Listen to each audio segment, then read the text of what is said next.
Apa itu ikhlas? Ikhlas itu cakupannya ada dua. Cakupan yang pertama, ibadah itu kita tujukan semata-mata untuk Allah Subhanahu wa ta'ala. Lawannya adalah syirik besar, yaitu orang yang mempersembahkan ibadah kepada selain Allah. Maka dia bukan orang yang ikhlas. Makanya jemaah sekalian, non-muslim itu nggak mungkin ikhlas menurut makna syariat. Kalau ikhlas menurut bahasa kita, ada orang hilang sandal lalu dia mengatakan saya sudah ikhlas. Bukan itu makna ikhlas dalam syariat. Itu namanya ridho. Ikhlas dalam syariat itu memurnikan ibadah hanya untuk Allah semata. Sebagaimana di surat Al-Bayyinah ayat ke-5. Wa ma umiru illa liya'budullaha mukhlishina lahuddina hunafa. Tidaklah mereka diperintahkan kecuali beribadah kepada Allah mukhlishina lahuddina, dengan mengikhlaskan agama untuk Allah. Maksudnya memurnikan ibadah hanya untuk Allah. Hunafa, dalam keadaan mereka tidak berbuat syirik. Dan inilah makna kalimat la ilaha illallah, yaitu la ma'budah haqqun illallah. Tidak ada yang berhak disembah kecuali Allah.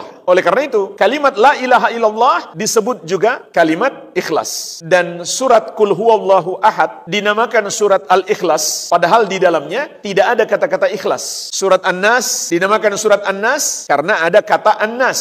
Surat Al-Falaq dinamakan surat Al-Falaq karena ada kata Al-Falaq. Tapi surat Al-Ikhlas dinamakan demikian, padahal dalam surat itu tidak ada kata-kata ikhlas. Lalu diambil dari mana? Diambil dari nama Allah, Ahadun. Qul huwallahu ahad. Katakanlah, dialah Allah Ahad, yang Maha Esa. Artinya apa Allah yang Maha Esa? Hanya Dia yang berhak disembah, karena hanya Dia yang mencipta, menguasai dan mengatur segala sesuatu. Seluruh makhluk berada di bawah kekuasaannya, diciptakan olehnya dan diatur olehnya. Maka hanya Dia yang esa, yang berhak disembah. Oleh karena itu, surat ini disebut surat Al-Ikhlas. Artinya, pemurnian ibadah hanya untuknya. Cakupan makna ikhlas yang kedua adalah niat ibadah semata-mata untuk mendapatkan balasan dari Allah Subhanahu wa ta'ala. Oleh karenanya jemaah sekalian, niat yang ikhlas itu sering disebut dalam Al-Quran dengan istilah demi wajah Allah, atau mengharap wajah Allah,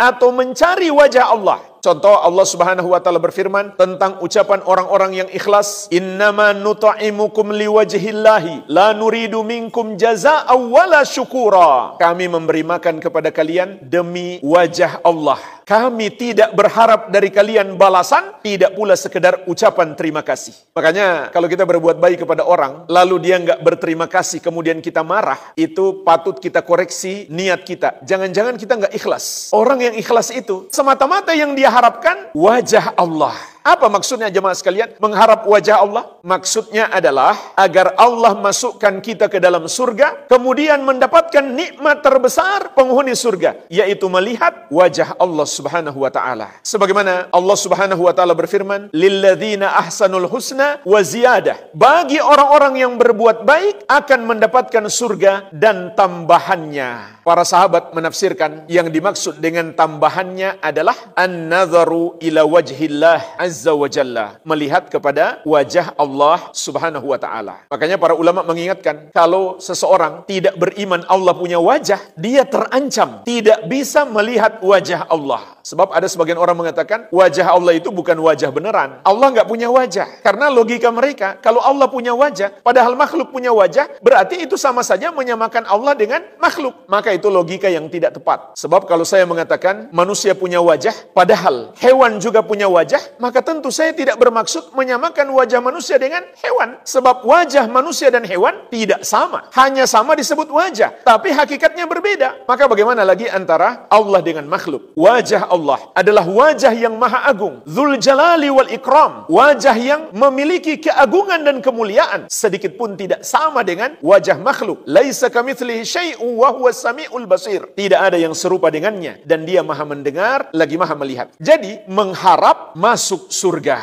semata dari Allah Subhanahu Subhanahu wa ta'ala. Itulah ikhlas. Kalau seseorang mengharap balasan dari makhluk, berarti dia nggak ikhlas. Apakah balasan harta atau sekedar balasan pujian? Maka amalnya tertolak, tidak diterima Allah Subhanahu wa ta'ala. Bahkan dia mendapatkan dosa, yaitu dosa syirik kecil, riya, ingin agar amalannya dilihat orang dan dipuji orang. Maka dia bukan dapat pahala, malah dapat dosa. Jadi orang yang amalannya ikhlas itu, yang dia tujukan hanya untuk Allah semata dan hanya dia harapkan balasan dari Allah juga, yaitu balasan surga dan dijauhkan dari api neraka. Al-Amwa menemani ibadahmu juga hijrahmu.